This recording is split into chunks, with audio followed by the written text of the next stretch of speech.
고린도전서 15장 현대인 성경. 형제 여러분, 내가 여러분에게 전한 기쁜 소식에 대하여 다시 한번 여러분을 깨우치려고 합니다. 여러분은 이 기쁜 소식을 받아 그 위에 여러분의 신앙을 굳게 세웠습니다. 만일 여러분이 내가 전한 말을 굳게 지키고 헛되이 믿지 않았으면 그 기쁜 소식으로 여러분은 구원을 받을 것입니다. 나는 내가 받은 가장 중요한 것을 여러분에게 전하였습니다. 그것은 그리스도께서 성경 말씀대로 우리 죄를 위해 죽으시고 무덤에 묻히셨다가 3일 만에 다시 살아나셨다는 것입니다. 그리고서 그분은 베드로에게 나타나셨고 그 후 12 제자에게 나타나셨으며 그 다음에는 500명이 넘는 형제들에게 일시에 나타나셨는데 그들 가운데는 죽은 사람도 있지만 대부분의 사람들이 지금까지 살아 있습니다. 그 후에는 야고보에게 나타나셨고 그 다음에는 모든 사도들에게 나타나셨으며 맨 나중에는 부족하기 짝이 없는 내게도 나타나셨습니다. 나는 사도들 중에 가장 보잘것없는 사람이며 하나님의 교회를 박해했기 때문에 사도라고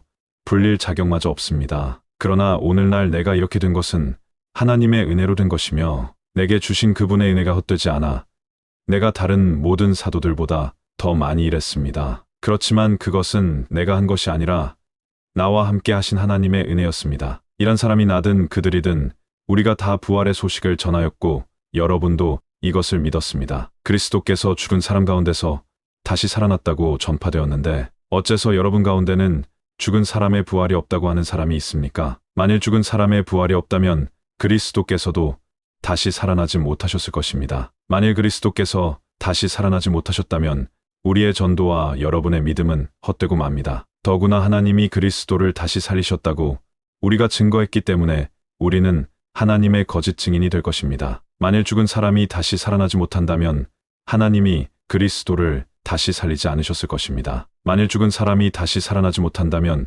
그리스도도 다시 살아나지 못하셨을 것이며 또 그리스도께서 다시 살아나지 못하셨다면 여러분의 믿음도 헛되고 여러분은 여전히 죄 가운데 있을 것이며 그리스도 안에서 죽은 사람들도 망했을 것입니다. 만일 우리가 그리스도 안에서 바라는 것이 이 세상뿐이라면 우리는 그 누구보다도 불쌍한 사람들입니다. 그러나 그리스도께서는 죽었다가 다시 살아나 죽은 사람들의 첫 열매가 되셨습니다. 죽음이 한 사람을 통해서 온 것처럼 죽은 사람의 부활도 한 사람을 통해서 왔습니다. 아담의 죄로 모든 사람이 죽은 것 같이 그리스도로 모든 사람이 다시 살게 될 것입니다. 그러나 부활에는 각자 자기 차례가 있습니다. 첫째는 첫 열매이신 그리스도이고 다음은 그리스도께서 다시 오실 때 그분을 믿었던 모든 성도들입니다. 그런 다음 세상의 종말이 올 것이며 그때 그리스도께서는 영계와 지상의 모든 통치권과 권세와 능력을 없애버리고 나라를 하나님 아버지께 넘겨드릴 것입니다. 그리스도께서 모든 원수들을 자기 발 아래 굴복시킬 때까지 왕으로서 다스려야 합니다. 그리고 멸망받을 최후의 원수는 죽음입니다. 성경은 하나님이 모든 것을 그의 발 아래 복종하게 하셨습니다. 라고 말합니다. 그러나 모든 것을 그의 발 아래 복종하게 하셨다고 말할 때 모든 것을 그리스도에게 복종시키신 하나님은 여기에 포함되지 않은 것이 분명합니다. 하나님이 이렇게 하신 때에는 아들 자신도 모든 것을 그에게 복종시키신 분에게 복종하게 되어 결국 하나님만이 만물을 다스리게 됩니다. 만일 부활이 없다면 죽은 사람들을 위해 세례받는 사람들이 무엇을 하겠습니까?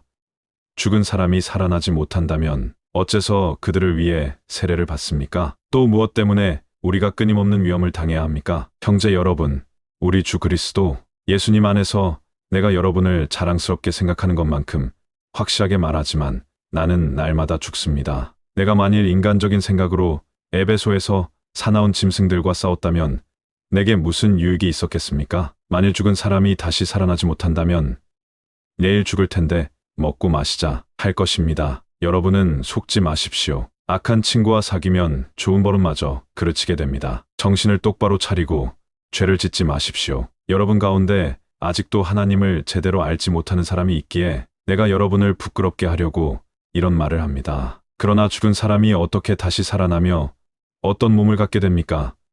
하고 묻는 사람이 있을지 모르지만 그것은 어리석은 질문입니다. 여러분이 뿌리는 씨가 죽지 않으면 살아나지 못합니다. 여러분이 뿌리는 것은 형체를 갖춘 식물이 아니라 밀이나 그 밖에 다른 씨앗입니다. 그러나 하나님이 자기가 원하시는 대로 그 씨앗 하나하나에 본래의 형체를 주십니다. 육체라고 해서 다 같은 것이 아니라 사람의 육체와 짐승의 육체와 새의 육체와 물고기의 육체가 각각 다릅니다. 하늘의 형체도 있고 땅의 형체도 있으나 그 영광이 각각 다르며 해와 달과 별의 영광이 다르고 별과 별의 영광도 다 다릅니다. 죽은 사람들의 부활도 이와 같습니다. 몸은 묻히면 썩지만 썩지 않을 것으로 다시 살아납니다. 천한 몸으로 묻히지만 영광스러운 몸으로 다시 살아나며 약한 몸으로 묻히지만 강한 몸으로 다시 삽니다. 육체의 몸으로 묻히지만 영의 몸으로 다시 살아납니다. 육체의 몸이 있으면 영의 몸도 있는 것입니다. 성경에 첫사람 아담은 산 존재가 되었다 라고 쓰여 있으나